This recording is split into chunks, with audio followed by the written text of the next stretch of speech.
നാടിന്റെ വികസനത്തിന് വേണ്ടിയുള്ള വലിയൊരു പ്രചോദനമാണ് പ്രധാനമന്ത്രിയുടെ വരവോടുകൂടി ഉണ്ടാകുന്നത്. പ്രത്യേകിച്ചും കേരളത്തിന്റെ തലസ്ഥാന ജില്ല എന്നതിൽ തിരുവനന്തപുരം അതിശക്തമായിട്ടുള്ള വികസനത്തിന്റെ പാതയിൽ മുന്നോട്ട് പോകാൻ പോവുകയാണ്. അത് പ്രധാനമന്ത്രിയുടെ വരവോടുകൂടി അതിന് ജനങ്ങൾക്ക് ഉത്സാഹം ഉണ്ടാവും. ഇവിടെ ഭരിക്കുന്ന തിരുവനന്തപുരം കോർപ്പറേഷൻ ഭരിക്കുന്ന മേയർക്കും ഭരണാധികാരികൾക്കും ഉണ്ടാവുമെന്നുള്ള കാര്യത്തിൽ സംശയം വേണ്ട. തിരുവനന്തപുരത്തിന്റെ സമഗ്ര വികസനം ലക്ഷ്യമാക്കിക്കൊണ്ടുള്ള ഒട്ടേറെ പ്രഖ്യാപനങ്ങൾ വരും കാലങ്ങളിൽ വലിയ വികസനത്തിന്റെ പാത തുറന്നിടാൻ പോവുകയാണെന്ന്. ഈ അതിവേഗ റെയിൽപാത, വിഴിഞ്ഞം തുറമുഖം, അങ്ങനെയുള്ള പല പ്രതീക്ഷകളും ആളുകൾ പങ്കുവയ്ക്കുന്നുണ്ട്. അപ്പോൾ അത്തരം കാര്യങ്ങൾ 12 വർഷക്കാലത്തെ നരേന്ദ്രമോദിജിയുടെ ഭരണത്തിൽ കേരളത്തിലുണ്ടായിട്ടുള്ള വികസനങ്ങൾ വലുതാണ്. അത് കേരളീയ സമൂഹം ചർച്ച ചെയ്യപ്പെട്ടുകൊണ്ടിരിക്കുകയാണ്.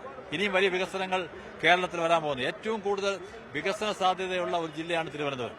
ആ വികസന സാധ്യത പ്രയോജനപ്പെടുത്താൻ വേണ്ടിയുള്ള ഒരു വലിയൊരു പുറപ്പാടാണ് ഉണ്ടാകാൻ പോകുന്നത്. ഇതിപ്പോ 4 ട്രെയിനുകളാണ് പുതുതായി വരുന്നത്. തീർച്ചയായിട്ടും വളരെ സന്തോഷമല്ലേ. കേരളത്തിന്റെ ജനങ്ങൾക്ക് വേണ്ടി കേന്ദ്രം അകമഴിഞ്ഞുള്ള സഹകരണം ഇനിയും ഉണ്ടാവും.